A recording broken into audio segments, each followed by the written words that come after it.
120 seconds.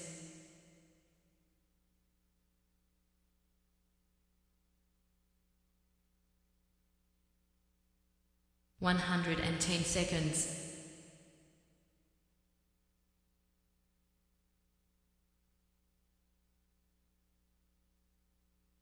100 seconds.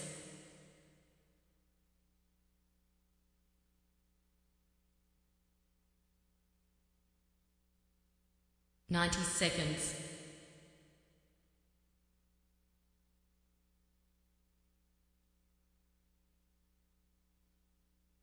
80 seconds.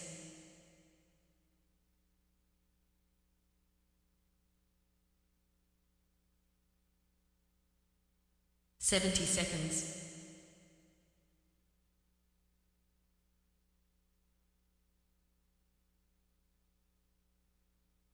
60 seconds.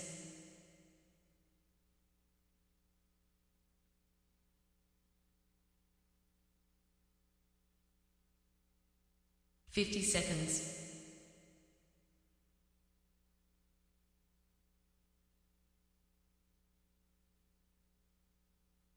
40 seconds.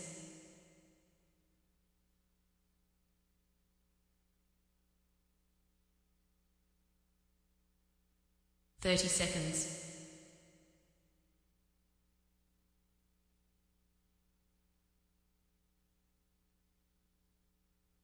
20 seconds.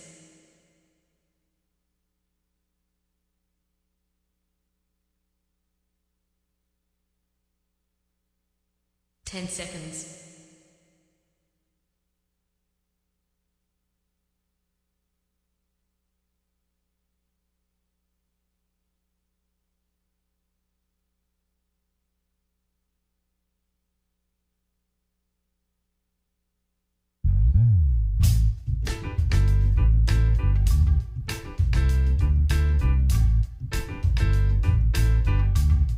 'Hi, my name's J.C. McCauley. I'm Naisha McCauley, and you're watching AccessTV.org.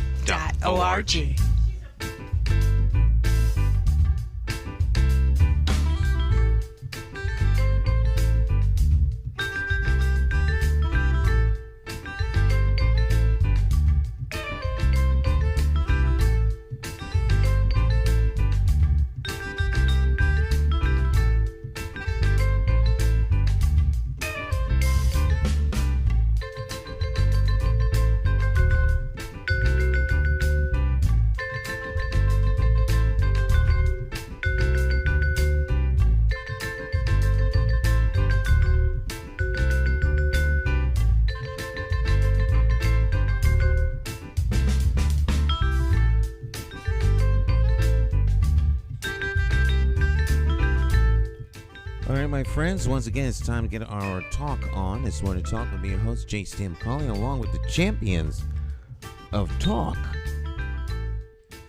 Cleo Duke-Wright in the house this morning. Good morning there, Miss Cleo. How are you? Good morning. I'm pretty good today. You doing pretty good? Yes. All right. Get your volume set here. There we go. That's better. We're running late this morning because the talk champions was in here talking. We've been talking for the last 40 minutes at least. Oh, really? Yeah. That long? That long? My goodness. It's been long. Yeah. Thank you for standing by and waiting for us to get our act together here. Yeah, someone, it wasn't for one of the viewers said, I don't see you. Are you on? And we're in here having the show without y'all. So we're in here talking like we're on the air, having a whole conversation about all kind of stuff, and so we're here now. So how was your? It's been 2 weeks, right? Yes. How you doing? I'm doing pretty good, kind of settling into my new place, and I stopped wanting to be. I wanted to have this look. You know how you always want your house to have a certain look? I wanted to have this look. I said, never had it before, but I have this look. And so I'm working to have a look. And then I turn around and look at the place. And you know what it looks like? What's that? It looks like Cleo's place. Cleo's place. Just the same old, and It looks the same. If you walked in there, you wouldn't know you had moved. my friend, I was moving many years ago, and I said, "Oh, my house is gonna be this." He said, "Your house is gonna be your house, Cleo. It's gonna be just like this." And I said, "No, it's not. No, it's not." You know, because I love those people who know how to decorate pictures and all of this stuff, and I just love to look at it. But I'm not handy like that, so this place was gonna be that way. But you know, it's just Cleo's house. That's all it is. So I said, "Oh well, Cleo, just lay back and do the best you can." And so that's why. So I'm getting comfortable. With it. Everything's familiar. You know, all my books around me and my family and the same old. Except I'm really a lot more comfortable where I am now than I was before, and it's a lot easier for us. So it's a good thing. Everything's good. Well, as they say, there's no place like home. And so, as long as you're comfortable there, I'm comfortable. That's all that really matters. Yes, I was gonna have places where my family could not sit. You can't do this here. You can't do that. You gotta do this over here. You gotta do it. You know. And then all of a sudden they very relaxed and laid down. So all those rules that I made, some of them are true, like you where they are to eat and all of that. That came true. They're really good at that, and so am I. Most of the time. But you just lay back and you become yourself. If you don't work at it, you just are who you are, and that's that's just who we are. So we're good. We're good. All right. Well, that's a great thing. You know, there's no place like home, and and home's got to be comfortable. I mean, you have to be comfortable. You have to be comfortable where you are. Because if you're not comfortable there, then your place is your place. It don't have to please no one else but you. And that's the beauty of having your own place. That's right. Well, you know, I know, like my office, my wife calls it a menagerie, and it isn't as in my mind. I want it to look like one of those update modern offices in a magazine. It's clean. The desk is there and it's big and spacious. But that's not my office. My office is a workspace. And so I'll work in this office. All my equipment is in here. And so I would imagine if you came in here for the first time, it wouldn't look too nice. I got a big bag of potato chips over there. And it's not open. But and I have junk everywhere. Everything I have for television is in this room. And but it's comfortable. It's comfortable. It's my space. So this is how I did. All the things that are important to me are in here. My little pictures and my little avocado plant. Somebody gave me that. It was a seed. Oh, really? Yes. And that's how many years have you had it? Oh, I've only had it for like maybe 3 months. And you just pick out from a seed? It was grown from a seed. Colin gave me that. He grew it from a seed. He says, I'm gonna plant the seed for you. I'm gonna bring you an avocado plant. And in that, look how big it's getting. I have to take it and put it in a different pot. And then it'll really have avocados? Yes. He said it will grow fruit. But yeah, it's growing like a weed. Well, it's growing like an avocado plant. Well, I'd like to see the first avocado. I am sure that will happen. Do you talk to it? I don't talk to the plant per se. Like, I don't have conversations with the plant. But the plant is here for all of the conversations in the room. So the plant is an integral part of every conversation. It's heard every conversation. And so, it's part of the fabric of the room. It's alive. Yes. It's alive. It's alive, and it I think that's how I think about trees. Trees are alive. I go to the park. I talk to the trees. I said, "Oh, I wonder what you know." I wish you could tell me what you know. What you've heard and what you know throughout the years. Wouldn't that be something if in time future we find out that the trees were like memory sticks. They every conversation that the trees have ever heard is like stored in them, and then their roots and underground networks where the roots touch one another, and worldwide there's a whole network of understanding of what happened on Earth. When I look at trees, I just know they have knowledge. I just and I always am called to a particular tree. Mm-hmm. When I go into a park or when I see a tree, sometimes I look at trees and I said, that's a male, that's a female. I don't know if it is or not, but it's the way they look and the way, I communicate with them. I think that they have knowledge. There are male and female trees. Male and female plants. Some trees I just look at and I just say, feel as a male or as a female. And I don't know if they have male or female trees, but plant people know these things though. There's some people out there. I'm amazed. They're into plants. They garden and they know the soil and the texture of the soil and what the soil needs for the plant, what the plant needs, what the tree needs, and arborists to take care of the trees. Now, see, I like to watch people plant, and they get their hand, and because they always look so calm and so engaged in the soil and in the plants. They look, so I like to see that. So I could sit. I'm not gonna do it. I could sit and just watch them enjoy the earth, and enjoy the planting, and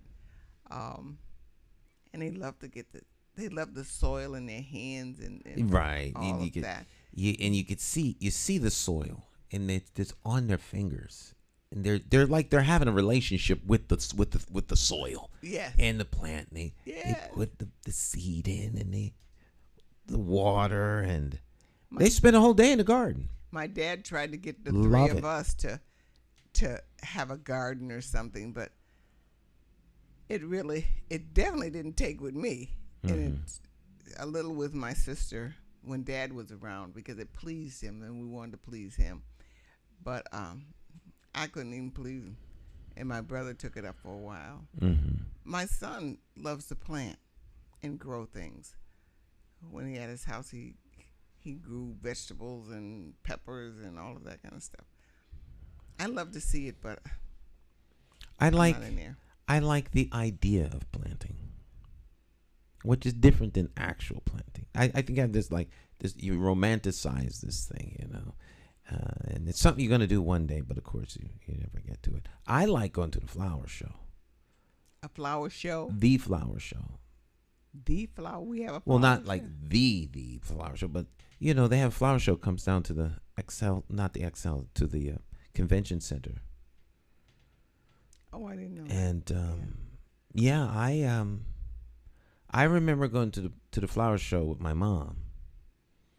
So we always went to the flowers. My mother loves plants, so she would always plant outside a garden. She had like a rock garden that she made. She'd go out. Went out, got the rocks, and we drive places and just tell my dad to pull over. That's a nice rock, James. Get that rock. And she would get a rock, bring this thing back piece by piece, and then finally there was this rock garden, and there was a little fountain coming out, and it just in time it grew to this huge thing, and she had plants all over the house. They did have a garden for a little while, But my mother's sole worker was my dad, so you can only plant so much. she like directed him on what to do. So So she really wasn't the planter. She would plant, but he's out there helping her and doing whatever. And picking out the weeds. It was so. Yeah, you go out and weed. Now, I've done my share of garden weeding when we were kids. It's a tedious job. You gotta love it. You gotta want to see it, become beautiful as you take out the dandelions. I love dandelions. And they're weeds, right? Dandelions, weeds. I love to see the dandelions in the spring. I love to see the dandelions, and I don't like seeing them. Someone said, "Do you realize they're weeds? They're weeds. They're. I don't like seeing the dandelions because the dandelions would take over the lawn, and of course, then they seed. Yep. And then they're just more dandelions. So when I was a kid, we used to have to cut the lawn. I'm having flashbacks of spending my whole summer mowing the lawn because we had a big lawn, and my mother thought that the lawn should look like a golf course. So that's what my chore was, to mow the lawn. We had tractor, and we mowed. A sit-down tractor? Yeah. And I would drive the tractor and back and forth, and that's all I did is mow the lawn. Because, of course, when it rains, the grass grows, and you have to mow the lawn again. The summer was spent mowing. That was my chore. Mowing the lawn. My sister, and you loved it, right? I didn't love it. No. You do your chore. You do what you're told. You do your chores. My sister's chore was laundry. What did you just say? You did what you were told. Woo! You did the chores. It just reminded me the other day that this young man, he was in his late teens. He was in his teens, early 20s, rushing out of Bergdorf, screaming and hollering and cussing. And he said, "I don't care how old you are. I'm not blank, blank, blank, blank, blank, blank, blank." And all the guards came out.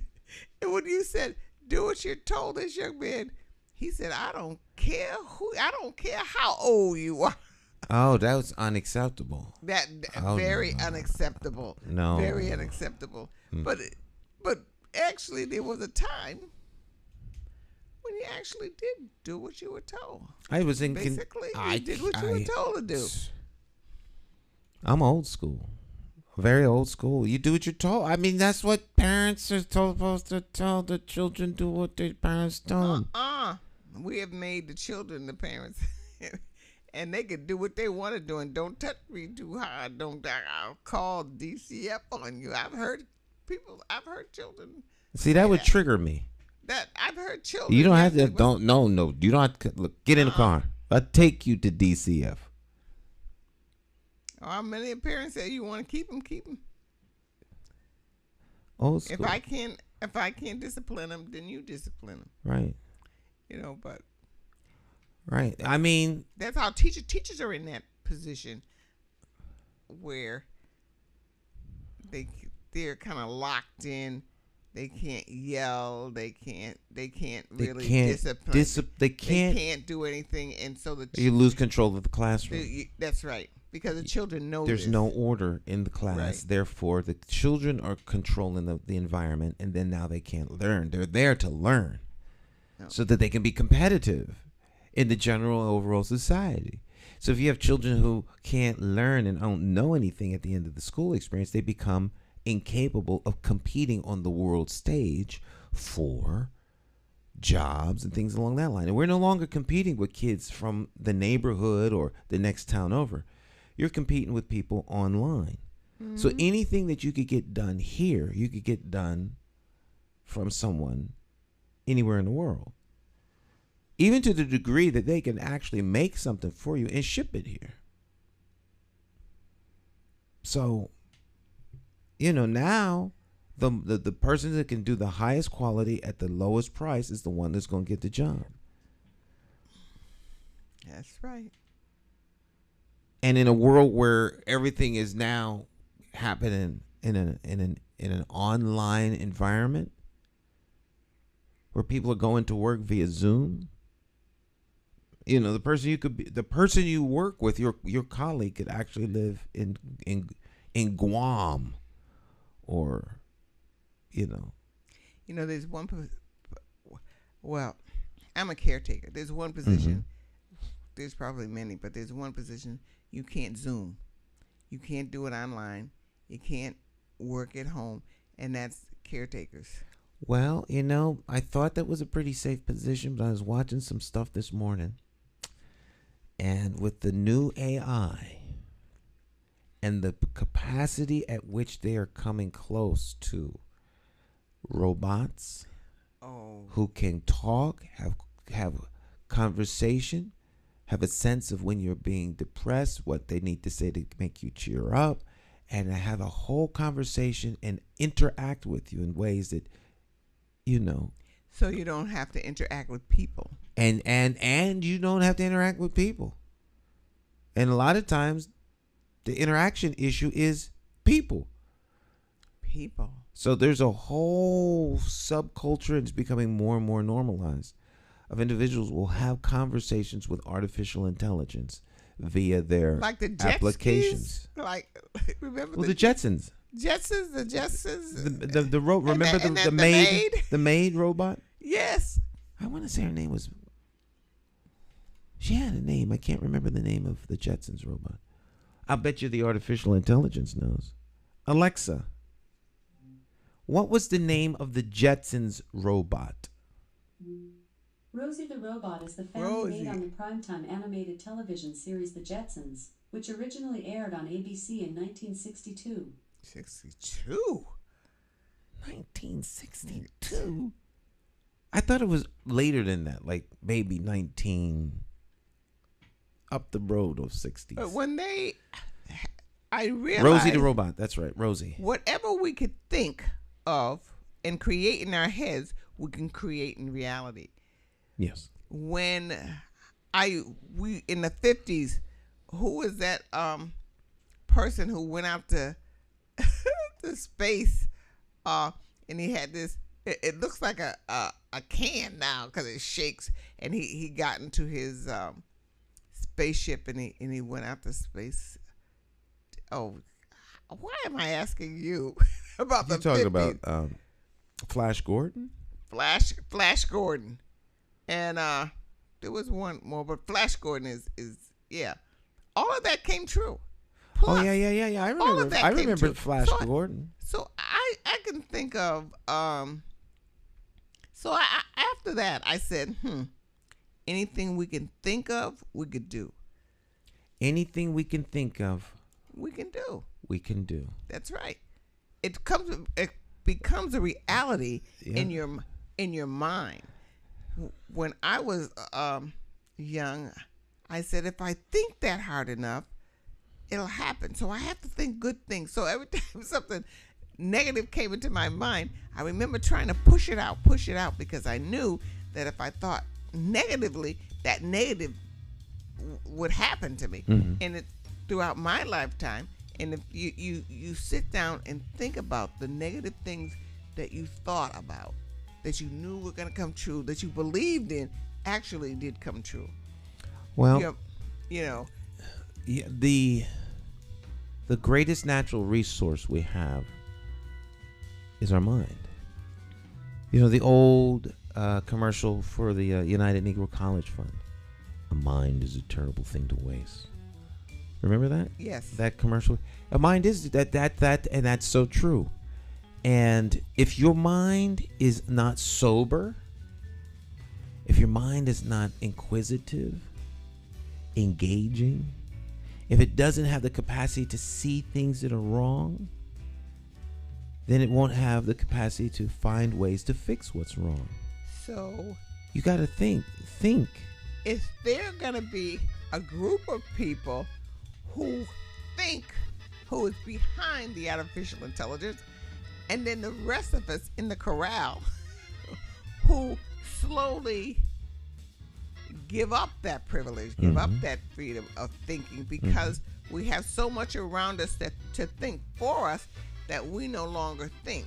And that one or two people in the corral that refuse to not think, they're going to be brought into the artificial, behind the artificial intelligence. They're going to be in this group. They're going to take them out and put them in this group. And the rest of us who are satisfied with not thinking and having thoughts brought into us instead of us giving out the thought are going to stay in the corral. That's how I'm thinking, that don't give up your mind no matter what happens. Don't give up your mind. Don't surrender your mind. Don't surrender your mind. Don't surrender your mind. But you could see it happening. You see you could see it happening. You see it happening all around. You know, folks. Question. Don't become mind numb. All right, don't become a conformist. You know, the compliant few get through. You know, there's a lot of stuff being said about like January the 6th, attack on democracy. You know, but you know the real insidious attacks on democracy are those that don't want you to participate in the actual process. So they want you to kind of like step down, sit back, let us do what we need to do for you. And if you think, they're going to get very angry with you. Oh, yeah. Angry. And they're going to say really horrible things to bring you back into line. Right. Conform. Sometimes you're just going to be on the outside, but you'll be you.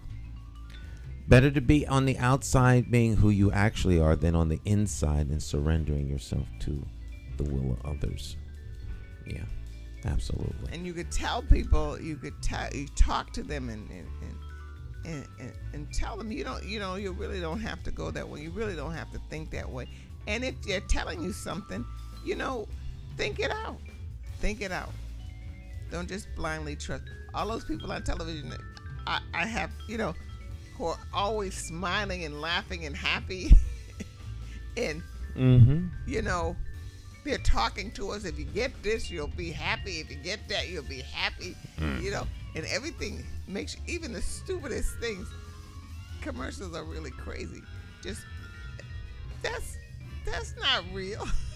Absolutely. That's absolutely not real. Absolutely. But we fall into that. Look at shoes. Shoes don't make you happy. Hold that thought, Miss Cleo. Shoes don't make you happy. Shoes don't make you happy. You have a new dress. Stick and stay. We'll be right back.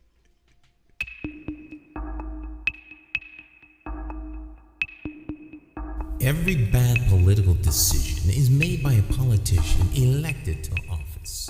So if you think your vote doesn't matter, just remember this. There are people sitting with politicians in a back room making deals about your future, making policies about your children, making decisions about your neighborhood. To them, you are just a vote. You are not their cause. You are just a vote. Elections have consequences, and if you don't vote, you are actually voting to keep these people in power to work against you. Now more than ever, you need to make your vote count. It's time to clear the air and vote for a mayor that is unbought, unbossed, trusted, and accountable to you, the constituent. My name is J. McCauley, and I am an independent thinker, and I approve this message.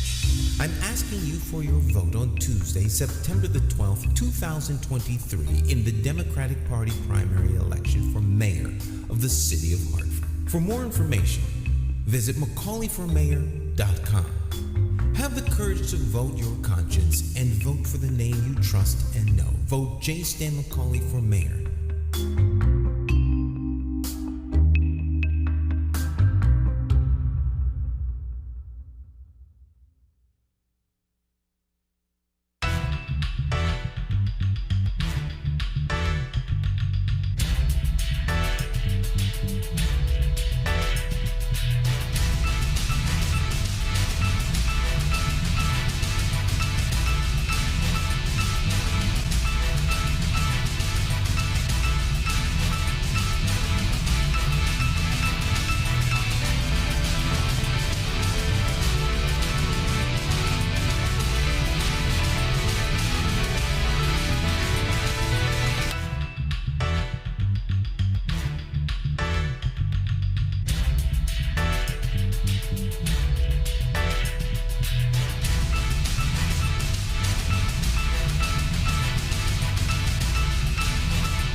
Hi. My name's J.C. McCauley. I'm Naisha McCauley, and you're watching AccessTV.org.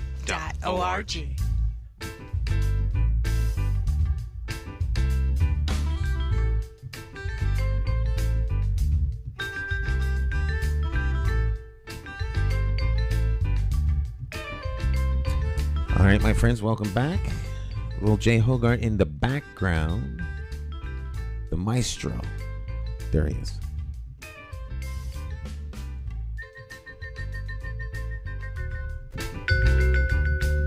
I want to invite him to come in.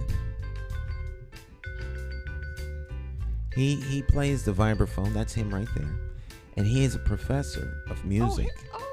And he is down at Wesleyan. He's in charge of the music department. And I really want to get him to come in and just talk to us about, music and the whole, and him putting together this album and play some of his songs with him as a guest and just like have a whole music special. That would be nice. Yeah. That would be nice. I think so. I could sit and listen to this whole album. Well, I do, but I mean, I could watch these. Just sit here and watch them. Yeah.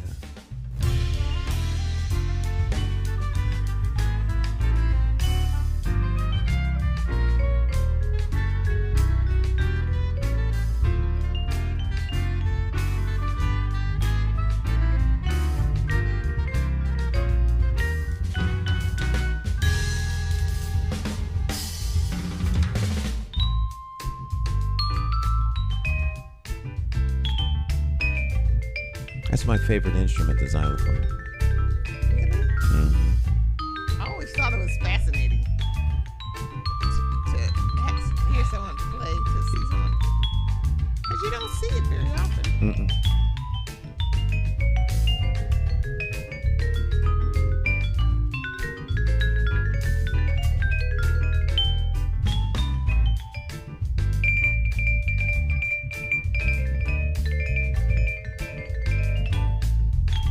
It's like a musical drum.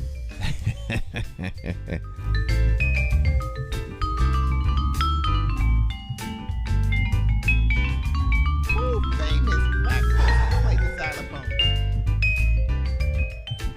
All right, I gotta stop because this is like ear candy, and it's nice and sweet ear candy music. Lionel Hampton, Was it Lionel Hampton? I remember vibraphonist. a black person playing the xylophone, the famous person, but I don't know. Alexa, who was Lionel Hampton? Lionel Leo Hampton was an American jazz vibraphonist, pianist, percussionist, and bandleader. Hampton worked with jazz musicians from Teddy Wilson, Benny Goodman, and Buddy Rich, to Charlie Parker, Charles Mingus, and Quincy Jones. In 1992, he was inducted into the Alabama Jazz Hall of Fame, and he was awarded the National Medal of Arts in 1996. Wow. See, artificial intelligence knows everything. What you don't know, it knows.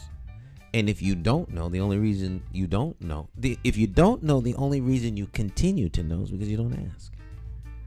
And everybody's walking around with an artificial intelligence device with them. So few people use the phone for like information. Life-changing information is on this device. It's like the Library of Congress in your hand. Right. And everything you would like to know is here. You can cross-reference and cross-check to make sure that the information you get is accurate. A lot of people use this just for entertainment. It's the most powerful device in human history in terms of knowledge and wisdom. And people use it as a toy. They want one because it's the newest model, as opposed to access to the information that's on it. I finally did get my husband a phone. He can't use a phone. He doesn't know how to use a phone. Mm-hmm. Flip phones he breaks. So I got him a regular phone. Mm-hmm. I said, we're just going to have a landline. And you just pick up the phone. And he drove me so crazy that I finally got him a phone. He has not used it yet. And see, the Cleo, Cleo, how do you use this phone? Cleo, how do you do this? Cleo. And then we got the smart TV. Mm-hmm. I can't use that smart. I don't know what that thing is doing. Then all of a sudden it starts talking. I can't stand it. So the TV sits there and the phone sits there because I have enough trouble with my own phone. You know, I said, I want the simplest phone you could, I just want a phone that talks, that he could just call up someone and that's it. I don't want nothing else on it. But there is no such phone.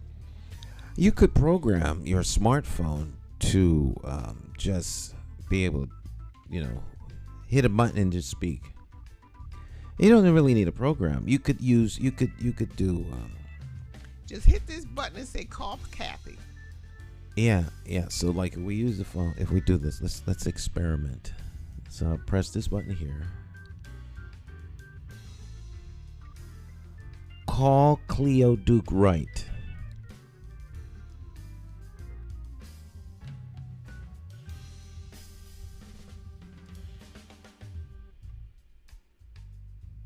Make a phone call. Let's see if your phone rings. Calling me? No. Calling Cleo Duke-Wright, mobile.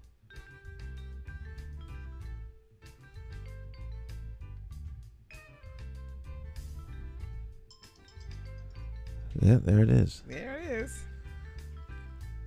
Yeah. So just one button. Push it. That's what I'm gonna do. And then that's what now I'm sure you have an Apple or He has a Samsung or Android. Android. Okay, yeah. So the Android just the Google search bar has a microphone. Touch the microphone. Tell her who to call. That's it.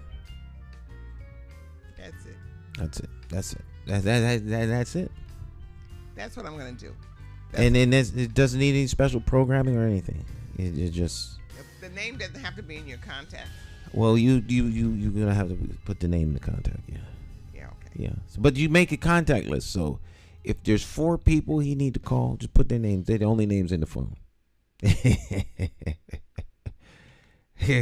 Call Dad. Call my daughter's on. She's excited because she's gonna get a phone. The 13-year-old. Oh. Yeah, 7th grade. She's gonna get a phone. She's gonna get a phone because she'll start in a new school next year because the school she's at ages out. Does it age out? I don't know. I think it ages out. She goes to high school next year. Oh. She goes to high school next year, so she's going to be going to school with her sister. Because they go to 2 different schools. It's a pain in the neck. I can only imagine for parents to have like 3 kids. And all 3 kids are going to different schools. It's a mess. It's a mess. Who's going tonight? 7's going into high school? 7 is going into the 9th grade. She's in 8th grade now. And so your other daughter? Nia is younger than her. And they're going to be going to the same school now? Right, because Nia is in the 6th grade. She'll be going into the 7th grade. 7 is in the 8th grade, getting ready to go into the 9th grade. But Nia's school is a 6 to 12. Oh, and she's going to be going to that same school. So she'll be going to the same school as Nia because Nia, 7 has, you have sibling preference. So if you have a sibling in a school, then you can get your other sibling can go to that school. It's a mess. I liked it better when the school was like down the street. Like the school that's actually down the street. I don't understand why that school can't be the school. You had a neighborhood school. You should have neighborhood elementary schools, and a neighborhood friends, a neighborhood middle school, and a broader neighborhood high school, like it used to be. And if there's something wrong with the school, you fix the school. You don't create a whole system to take them to a different school. You fix what's wrong at the school. Yeah, but there's other things to that. Reasons why they do that. Because it doesn't make any sense. When Weaver... Pull your mic up. When Weaver got to be, the population kept going down. Mm-hmm. So someone's suggestion was, I think it was one of the city council people said, well, why don't you just send them back to the old Weaver? And they said, oh, no, we can't send them back to the old Weaver because the old Weaver is so old that it would take us more money to fix it than to build another school. That's what they said. And yet they did exactly what we asked them to do, only they did it for a grammar school. They could have fixed it in the first place and just sent Weaver back to that school. But there goes another tale that they tell. They could have fixed it. Yeah. See, I think too much of school, too many things are centered around the opportunity to profit. To what? Profit. And make money. So, right. Everything is a matter of money. Money becomes the central player in every decision as opposed to the good that it does for the community. Because money is only an issue when you don't want to do something. Like, do we need an underground tunnel through Hartford for traffic? Is that a necessity? I would contend that it is not. But if it's what you want, that's cool. If it's what who wants? Whoever has the power to make it happen. Because at the end of the day, the individual or group with the power to make it happen, they're the ones that get their way. It could be 10 million people don't want it to happen. If 16 want it to happen, then it's going to happen. Mm-hmm. So the 10 million want a better school. The 16 say, you don't need a better school. Where are we going to get the money? Mm-hmm. I mean, where are we going to get the money? Yeah. But if the 16 people want an underground tunnel to move traffic, I said, well, money's not a problem. We have plenty of money. If we can print the money, we'll get the money. I mean, so these people get money when they want something. Mm-hmm. When they don't want something, then the money is a problem. Oh, I don't know how we're going to get the money. We're going to get appropriations. And now the story goes on and on and on and on. Oh, we don't have the people that have been trained. This, that, and the third. Yeah. Now, you can put how do you do an underground tunnel? Well, we'll make the equipment. The equipment doesn't exist. Well, we'll make it. Oh, no one knows how to operate it. Well, we'll train them. Mm-hmm. So it's all a matter of what you want and who has the power to make it happen. And the people have given up their power, just like we were talking before the break about people giving up their brain to a superior intelligence like AI. Superior intelligence. Mm-hmm. It thinks faster. It accesses information faster than you can because it's all digital. And even though people can access information, they don't. Much of what people need to know is in the library downtown, but they don't want to go read. Well, they didn't go to the library. A lot of people didn't go to the library before. That's right. I used to love to go to the library and look through the Cardex. Mm-hmm. Do they still have Cardex in the library? I don't know. I think everything's computerized now. Oh, they must have some sort of the Dewey Decimal System. Some sort of backup that you could actually find out where stuff is if the system goes down. It would seem to me that would be prudent, but we don't work with prudent anymore. No. We had to learn that. We had to learn the Dewey Decimal System in school and how to find things in the library. Well, once upon a time, that was the height of technology. I mean, you had a system and alphanumeric and the A's and then the B's and the B1. Right. B1.11. And libraries were places that you could be quiet in. You can't be.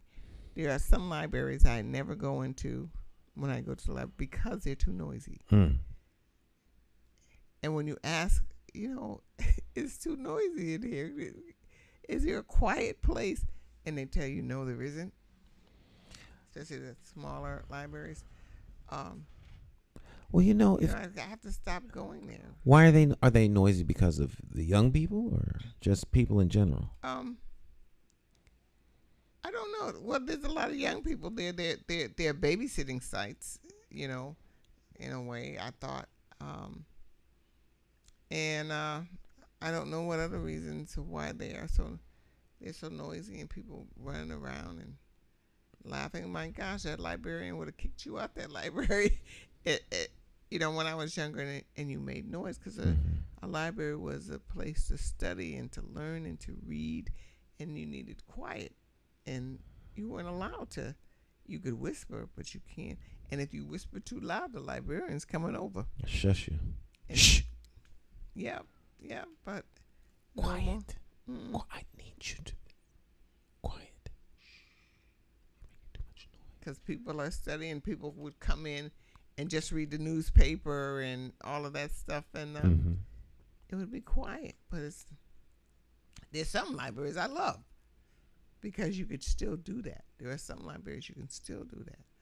Go in and read and study and have some peace, but a lot of them, some of them you can't. And I'm thinking it's more so the neighborhood libraries that you can't do that, can't have that quiet. I would imagine the libraries come a place of refuge. It would be, I think, the community centers. You should have a community center and a recreation center, and the rec center would be that place. To me, every school should be a recreation center, as well as the school. I mean, when school ends, it should be a recreational center. There's a library in the school. The school library should be open so people can study. Go online, do computer stuff. Doesn't that make sense? It makes so much sense. It'll never, people won't do it. No, it's not gonna happen. It's not gonna happen. Well, it's not in the near future, because people Not in the near future. If I become mayor, it'll happen. What if you become mayor? If I become mayor, that's gonna happen. And have a recreational center in the school. The parks and recs will share space with the schools. That would be so. Right. Anything can happen if you want it to happen, and what you do is you move the obstructionists out of the way. There's always going to be people against whatever it is you're for. Always. It's a given. So you just factor them into the reality. So we would factor that in. But yeah, there's no reason why Parks and Recreation shouldn't be a part of the number one place that the city's youth attend, the school building. When I was in this library, small library, children would come in after school and say to the librarian, "I'm hungry."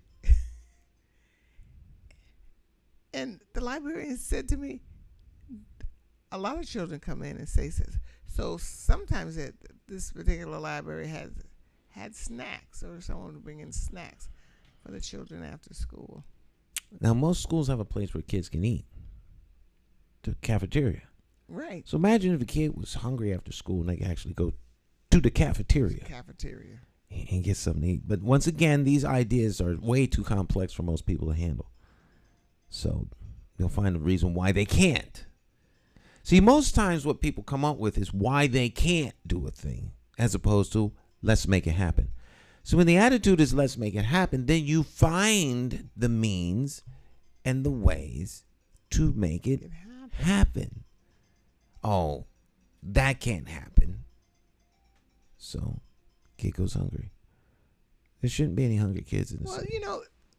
Isn't it the same? We used to have after school activities, which, and you went to the gym, you went to the science club, you went to this, you went to that, whatever. There was something after school, and it usually lasted until about 4 o'clock. And school would end in high school, and it ended at 2 something, and you'd be in school till after 4 o'clock in whatever activity you were doing. I always wanted to go to debating club, although I was too shy to talk. But I used to love to hear people debate in arguments, even though I didn't do it. I just kind of listened. I thought it would be so great if I was in a debating club. But that was so there were different interests, and kids would go to different, and teachers were in charge of whatever their interest was. I don't know how they chose the teachers to be heads of things, but so much that worked has been changed to replace it with something that isn't working. Right. Music. It's not working, And so in many ways we don't have school choice, we have school chaos. I call it school chaos. Whatever they changed, whatever it was that they had then, had been working for many, many, many, many years. Mm-hmm. It wasn't new that it was just came about in my generation. It was in my mother's generation that they had all of these things too. And they worked. And here comes the 70s, 80s, and whatever, and we're going to change this thing, and nothing has worked since. Right. It's as though someone came around and said, the wheels are round, but what if we made them square? That way you get better grip. When the edges of the square wheel come, they would force the car to have more traction. Well, what's wrong with the round wheel? It's been that way for centuries. It's time for something new. It's time to think out of the box. You don't have to think out of the box when something works. You think out of the box when something doesn't work. It's broken. It needs to be fixed. When they changed the YMCA to whatever they changed it to, it totally failed in that beautiful place that people used to go in all stages of all different cultures, all stages of life, went to this one place and gathered and had community to some extent, was like taken away. And now we have, what do we have? We don't have a YMCA. You shouldn't even call it YMCA. Young Men's Association. Young Men's Christian Association. The Young Men's Christian Association. You shouldn't even have that. You should just take that name out and call it something else, because there is no YMCA anymore. And the YMCA and the YWCA were two different things, but the YMCA incorporated everybody. You could go, the YMCA has kept its goal to a certain extent. Mm-hmm. But, we used to go to the YWCA for family night swimming and all of that.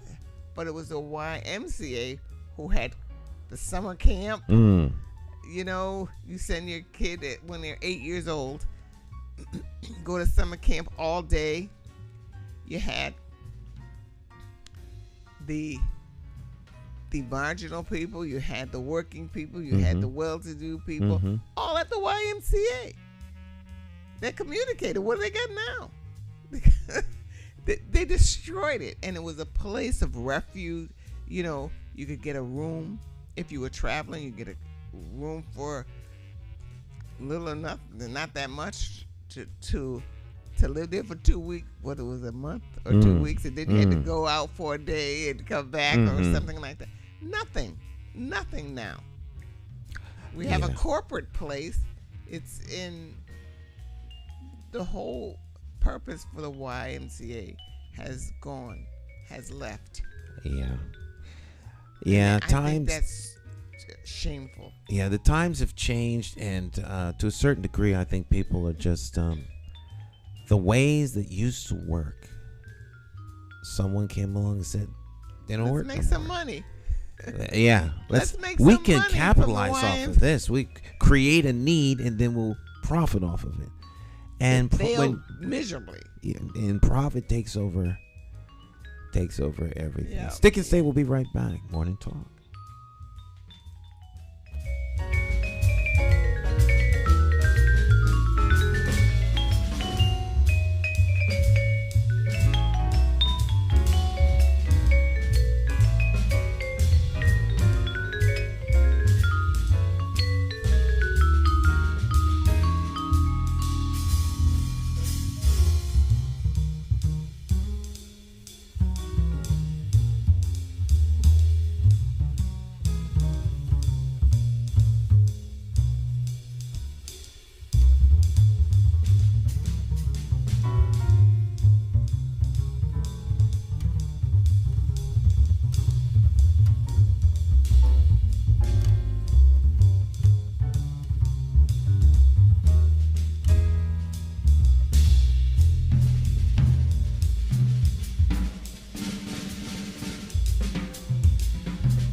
you ready? Coming Friday, May 5th, 2023 at 7 p.m. is the Season 1 finale of Hartford's Got Talent at the famous Bushnell Theater in Hartford, Connecticut. Talent of all ages compete for $15,000 in cash prizes and awards. Don't miss it. Hartford's Got Talent, Friday, May 5th at the Bushnell in Hartford, Connecticut. Hartford's Got Talent, showcasing talent and connecting community.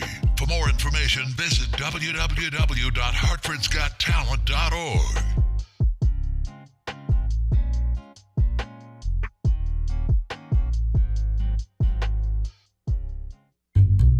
How do you define evil? Is evil the pedophile school administrator or taxation without representation? Is it the gatekeeping community leaders who sell out the very people they were elected to fight for?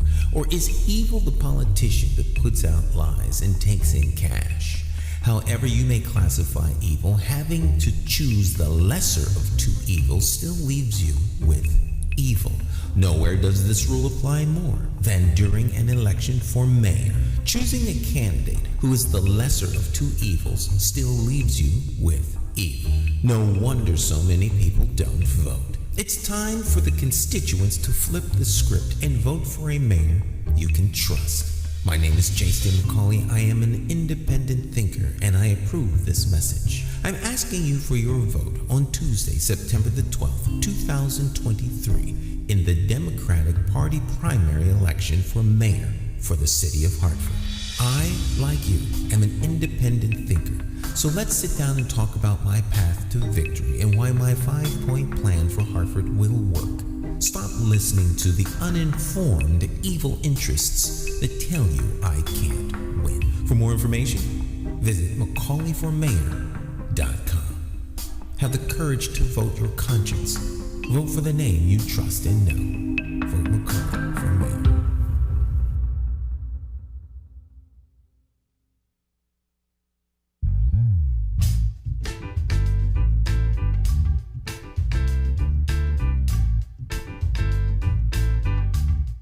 Hi, My name's J.C. McCauley. I'm Naisha McCauley, and you're watching AccessTV.org.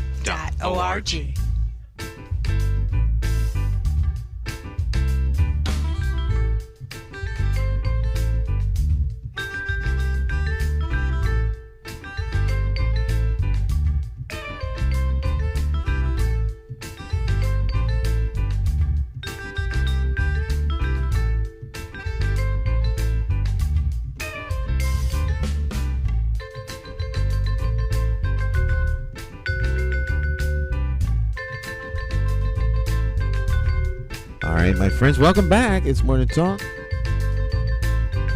Holy Spirit Consciousness. Raise your spirit consciousness. Jay Hogarth. You can check him out at jhogarth.com.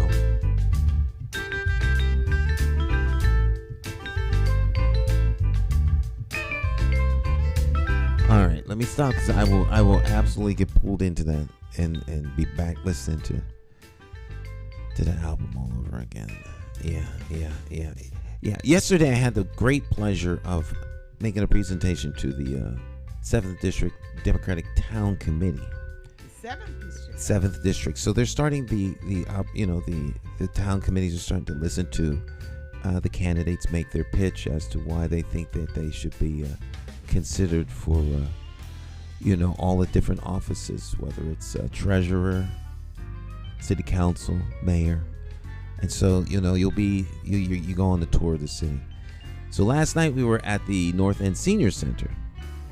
And so, when I go out places to either campaign or speak at a,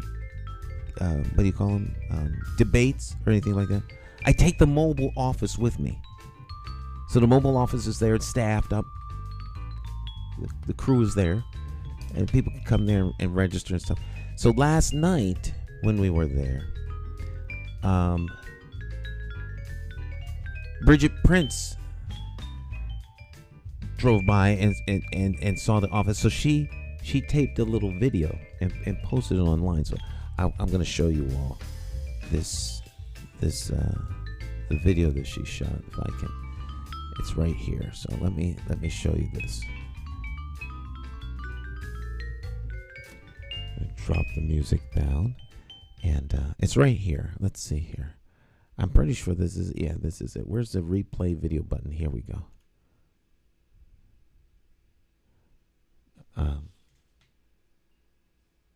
Let me drop this graphic.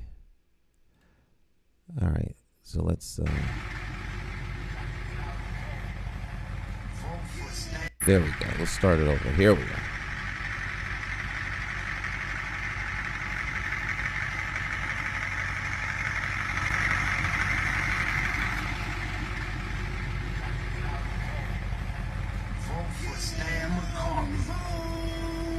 It's our time.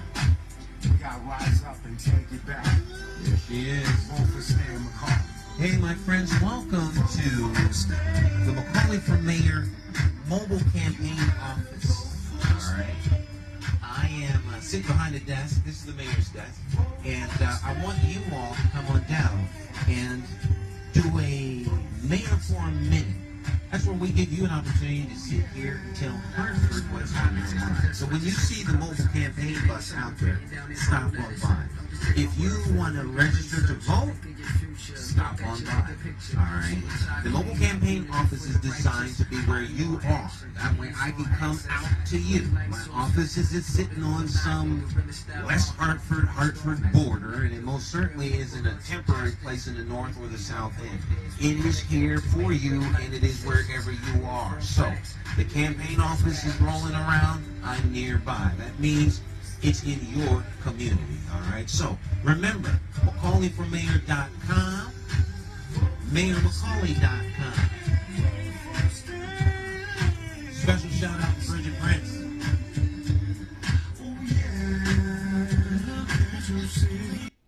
Oh yeah, that's the inside of the, but it's not even finished yet.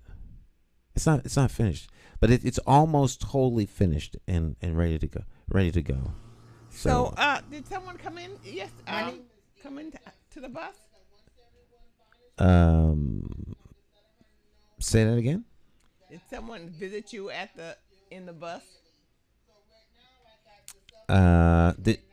Well, yes. People visit us on the bus. Hold on a second. I gotta mute that out. There we go. Yeah. People visit us on the bus. So more people will visit us as we're out more. But there's an event coming up Thursday. Next Thursday is a campaign event, and it's where's that going to be? It's at Hartford High, and that will be a candidates forum. OPP, our piece of the pie. The youth are leading this forum. So the youth are going to be asking the questions. I guess they're going to be moderating, and all of the candidates have been invited, and it should be rather interesting. And your bus is going to be there. Oh yeah. The campaign bus, and then we have what we call Mayor for a Minute. You get on the bus, and we'll let you sit in the mayor's desk. In the mayor's chair, and then you tell the people what would you do if you were mayor for a minute? What would you do to change the city, or what do you think needs to be done? And then we'll put those on the air on our network. Nice. Run them during the morning show. Yeah. So I'm hoping I'm thinking bring your mic. More people will see you. More people will be curious and go on the bus, especially in the neighborhoods. Mm-hmm. So those people, hopefully, those people who just say, "I don't know, I don't care, I just want to vote Democrat," will have a name when they walk into the polls and a face in their minds, right, to push the lever, push the Stan McCauley lever, because they'll know him and they'll know he's a Democrat. Yes. We're stuck. We are stuck on Democrat. We are stuck on Democrats. You know, there are good, viable Republican candidates that would probably be good mayors, I guess, you know. Mm-hmm. But we're stuck on Democrats, which I think is a disadvantage. I think it's a disadvantage because we could be so easily used. Yeah, see, my problem is anytime you swear an allegiance to something, then you're owned by that which you've sworn an allegiance to. And so, you know, in theory, you know, you're independent thinker and he's cut away. But the fact of the matter is the parties run the country, either Republican or Democrat. That it just is what it is. And everything is in that system. And so, you know, at some point, I think we've done a fair job of trying to make that message, but that's like saying that, you know, that the Amtrak controls there should be a different railroad system for you to choose from. Well, there isn't. So get on the train and either get on the train and go where the train's going, or walk or drive. I would like to be independent, but I fear that I would be on the outside of decision making of any kind. Absolutely. So I don't do that. Not to say that I'm always going to vote Democrat, Mm-hmm. you know, but if I think someone is better, I'll vote that way. Mm-hmm. But I would like to be like independent. Well, you can be independent thinking and still be a Democrat. Right, absolutely. What there has to be room for conversation. So being independent thinking doesn't mean don't be a Democrat or don't think in ways that are going to move forward a Democratic agenda. It means if you see something that's wrong with something, say so. It just because we're members of the party doesn't mean you can't speak in opposition to something that the party wants to do. That's always been my pushback. The lockstep walk, as opposed to the debate, the deliberative process to come up with the best thing. And when that starts being muted, then we don't have the back and forth that gets the best of what we have to offer. We get told what to do, and we do it. We're given the bucket of water, and we carry it. You no longer ask, well, why am I carrying the water? I have ideas. Well, your ideas aren't. It's not time for your idea yet. Just carry this gallon down the road. We'll tell you how the thing. That's my problem. When people give that up. Well, I have a very big problem with the text that I get from Washington, Mm-hmm. where it says they'll ask you an obvious question, which you are gonna say yes to, like the Republicans want to take away Social Security or downplay Social Security. Do you want Social Security to remain, something like that? And you say yes, I want it to remain, blah blah blah blah. Then they'll come down and ask you questions like, who do you think is best able to help Americans? Do you think that do you trust the Democrats to do more than the Republicans? It's one versus the other. Mm-hmm. And there are lots of things that, do you trust the Democrats to do this? And in my head, I said no. And I don't trust necessarily Republicans, but I haven't heard either side of these stories. They're just saying, because I'm a Democrat, I got to trust the Democrats. And I said, that's not necessarily so. I don't know what the issues, I haven't read up on the issues, and the Republicans that want to do this, you trust the Republicans to do it or the Democrats to do it? I think that those are unfair questions, and that's unfair to put us in that spot, because some people are going to say Democrat, Democrat, Democrat. Then they're going to put this up on a percentage board and say 100% or 68 or 90% of the Republicans, the people of the United States, vote for or want this Mm-hmm. or want that. Mm-hmm. And there's only so many percentage of Americans who want Donald Trump to run or blah, blah, blah, who are for Donald Trump and blah, blah, blah, blah.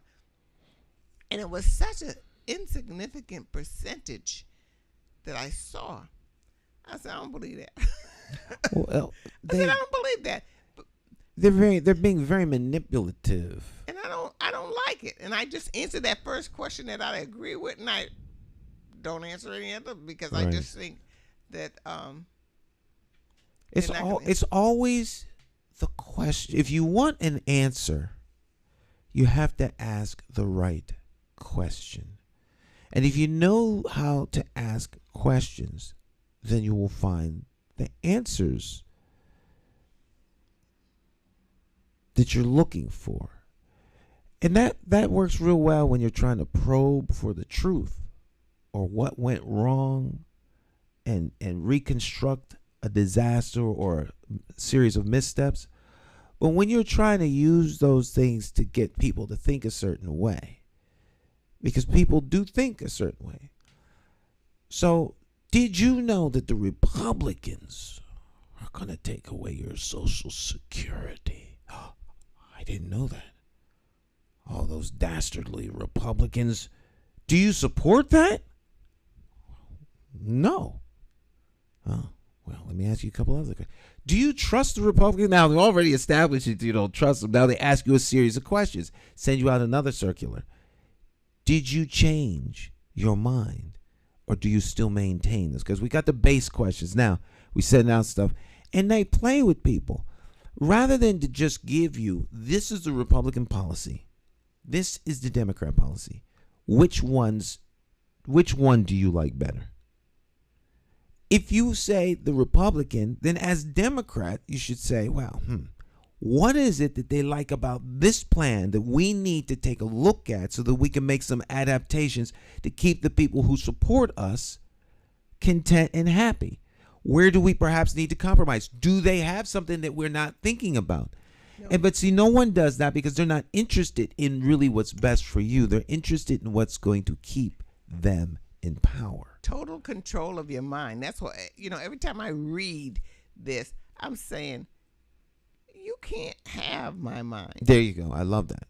You can't have my mind. You can't just tell me something and demonize one. You're the good guy and you're gonna demonize the other. I'm not. You're both a little of each. So don't try to tell me the Republicans are all terrible and the Democrats are all good. That's ridiculous. Because you're human beings. They're human beings, and they're both people. Yes. They just think differently. Imagine if we did that every time we went out to a restaurant and people started ordering things that you didn't like in the menu, off the menu. How dare you order eggs? I'm offended by the fact that you eat eggs. And you ordered bacon too? Oh, God. Have this man arrested, a bacon and egg eater. And you having grits? Oh. During the when Obama was president, I saw things as I saw the Republicans go after Obama. To me, this is just, and ignore the people. Mm-hmm. They just wanted Obama. They just wanted to get rid of Obama. They just wanted to show him up, and I didn't see any difference. And so I was an Obama fan. Obama. And I'm saying I'm not gonna even go with those Republicans because all they did was go after Obama. They didn't even think about the country. It was only get Obama. Mm-hmm. And so I was very upset about that. Mm-hmm. Then the Democrats come in and they keep they impeach this guy. They do this. They do, and I'm saying, what did you impeach him for? If you didn't have enough to get him on, why is he there? You must have known you didn't have enough to get him on. So what are you trying to do to us? They don't. In many ways, it would seem that they don't really care about us. And when Biden is in, I'm feeling not quite as bad as when the Democrats, when the Republicans in, but I'm feeling kind of the same way What makes you so different? Because why do we have to? Donald Trump's not even president, for goodness sake. Why do we have to hear his name every day? Why do we have to hear him? We don't hear Obama's name every day. Well, people have a. We don't hear, on and on and Well, people have a visceral response to Trump. So as long as his name stays out there, it keeps the base angry, and it reminds them why they have to do everything they can to keep him out. And so rather than to focus on the issues at hand and to keep us informed, we're told about all these other things. And so there's this new culture now of, if we don't agree with the thing, we cancel it, we dog it out. And you're going to see a fair amount of that in the campaign locally for mayor. Campaign. It's going to be this mayor, ugly. this campaign for mayor is I'm telling you right now, it's not ugly on. It's going to be ugly on the forward facing, where the public is aware of it yet, but it's getting there, because the back chatter is getting a tone of ugliness. These things happen. And so if you're really going to contend for the things you believe, and there are either honest differences or perceived differences, and those people are going to contend, then it starts to percolate and get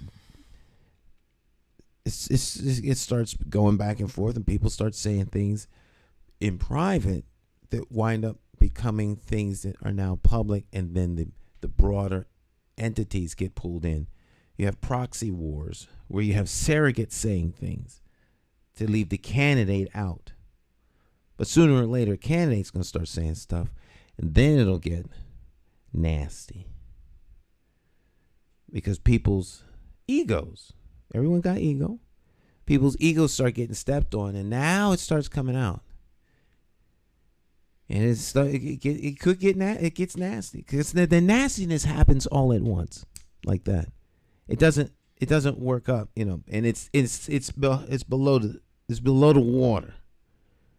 But the right thing causes it to percolate, and next thing you know, you got a full scale war. People start taking each other's signs. Oh, those are all the things you hear in every election. People talking about one another. It's election stuff. It's just the way it is. It's the nature of the contest. You got best friends on football teams that are different from one another, but fights break out on the football field and on the basketball field, because it's very contentious. It's very personal, and you play hard. And if you can't play hard, go home. And so it's a real thing. It's gonna be an interesting race, as they say. So do I stay home?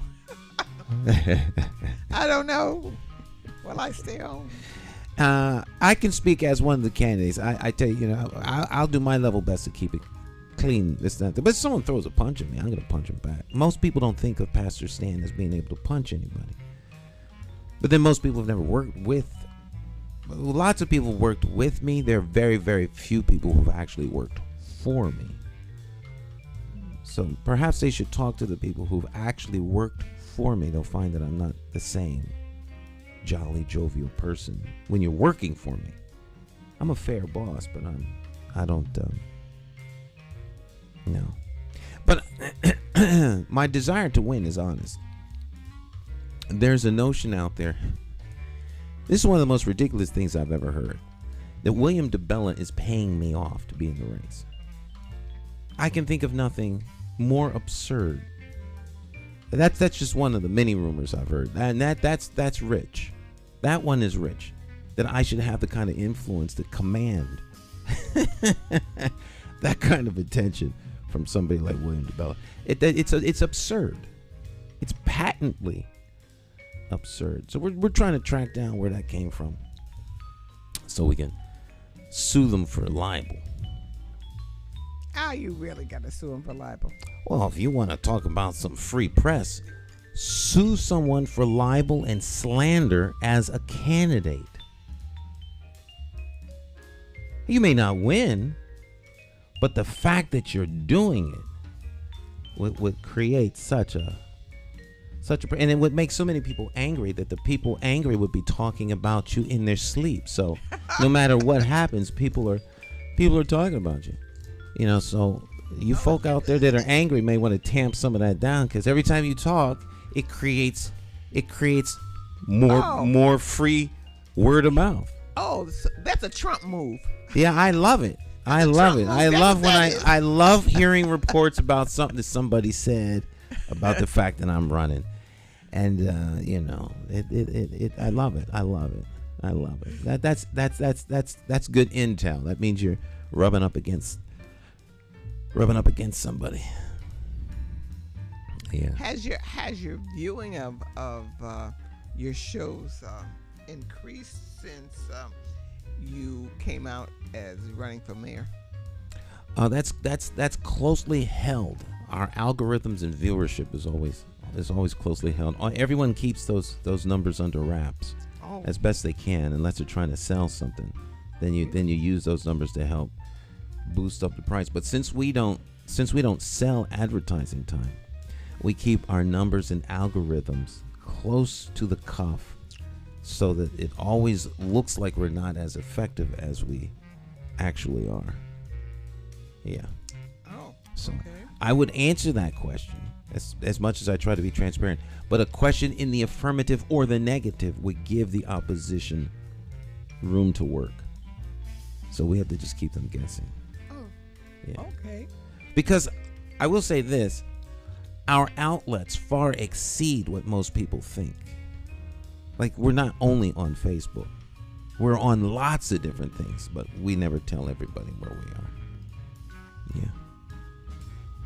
But suffice it enough to see, or to say that people know what we say and do. I guess they do. So they must be watching at some point. I would imagine. I don't know. I always think no one watches. That's the best place to start. No one's watching. I told you about the lady who came up to me in the supermarket and said, I watch you every Friday. Wow. I said, you watch it every Friday? She said she watches Wednesdays and Fridays. Mm-hmm. So I said, wow, well, thank you very much.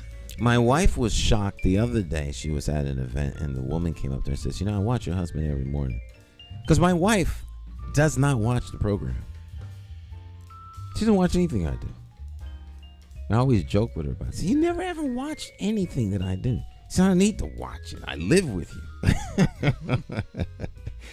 That's more than enough. Listen to. I was trying not to listen to anything you say on here. Yeah. So. But there are people watching. I guess so. I don't know. I watch it. I watch you all. I watch Jonathan and Kasike. I used to watch my Cleo's reading corner. Oh, Miss Cleo's storytelling corner. Storytelling corner. Yeah, I watched all of the shows. They were my favorite shows to watch. Were the shows you all did. So you had one fan. If nothing else, you had me as a fan. I liked him a lot. I used to watch Eric Coleman's show all the time. How long did Eric Coleman? He did a show called The Senate Report. Mm-hmm. Yeah, I produced Eric's show on my dime, I might add. Okay, on my dime. Mm-hmm. On my dime. Eric never paid for a dime of that airtime. So let's make the record straight. You know, people out there saying stuff, gotta get their facts together. Yeah, George Logan too. When Eric left and became a judge, George Logan took over that spot. He happened to be a Republican, but they were both black senators, and that's what I wanted. I wanted the voice of a black senator or black representative to have access to the constituency. That's why I did that. And so giving people a voice, that's what I do. We don't rob them of voice, we give them voice. Yeah. Did he do it for a year? I think he did it, I want to say, for like 2 years. 2 years. 2 years. They're all still on. You can Google the Senate report. on YouTube. The Senate Reports with Eric Coleman. You'll come up. They're online. All of them are there. I haven't deleted anybody's shows or anything like that. They're all there with George Logan as well. Yep. No, I never watched his show. It was good. It was a good program. He gave people up-to-date news and information about what was going on. He interviewed a couple of people that were candidates. I think one of the interviews he did was with T.J. Clark, I want to say, when he was running for city council the first time. He was a guest on, I think he was a guest on Eric's show. Oh, okay. Yeah. Produced thousands of shows. I can't remember them all. George Athenson's show. I produced George Athenson's show. By George, it's Athenson. It was my idea to do the show. Oh my gosh. Carrie Saxon Perry's show. I did that show. 30 minutes with Carrie Saxon Perry. Used to have a gold watch in her opening. 30 minutes with Carrie Saxon Perry. This is the watch. This watch right here was open, and the camera zoom in on the watch. You can see the second hand, the sweep second hand. Wow, you have a lot. You have a lot. But I have videotape and conversations for the last 40 years. So I say that as a friendly warning. Be careful before you start coming for me, because I remembers. Just a slight shot across the bow to folk out there running their mouth. Be careful. Be careful. So we'll leave there on a good note before I go south. Wow. Y'all have a great rest of your day and have a good weekend. All right. Thanks for coming in, Miss Cleo. Okay. All right. Ciao, ciao, y'all. Bye-bye.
Hey, Hartford, Connecticut, I'm talking to you.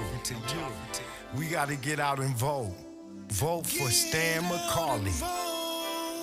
It's our time. We gotta rise up and take it back. Vote for Stan McCauley. Vote for Stan.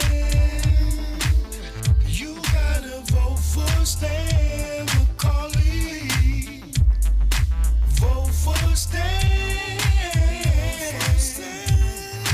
Vote for Stan. Oh yeah. It's more than politics than just what your social covers. And it ain't somewhere written down in bold letters. Don't just take my word for it, do your research. Think of your future, look at your bigger picture. Suit and tie, clean up, unity for the righteous. Plotting on action, hands on access. With a light source vision, door to door knocking. Guerrilla style marketing, brainstorm as a collective. Real neighborhood suggestions. Only we know what it is where we living. To make real life decisions. Move on facts, make it manifest back. You gotta vote for Stan McCauley.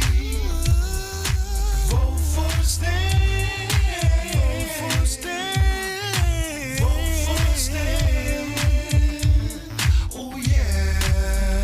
Look at your city, stop. Take a look around.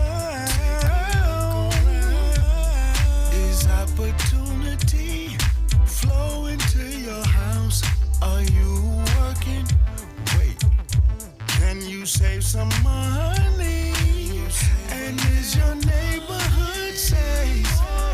Or is it a homicide every night?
My name is Marlon E. Starler Sr.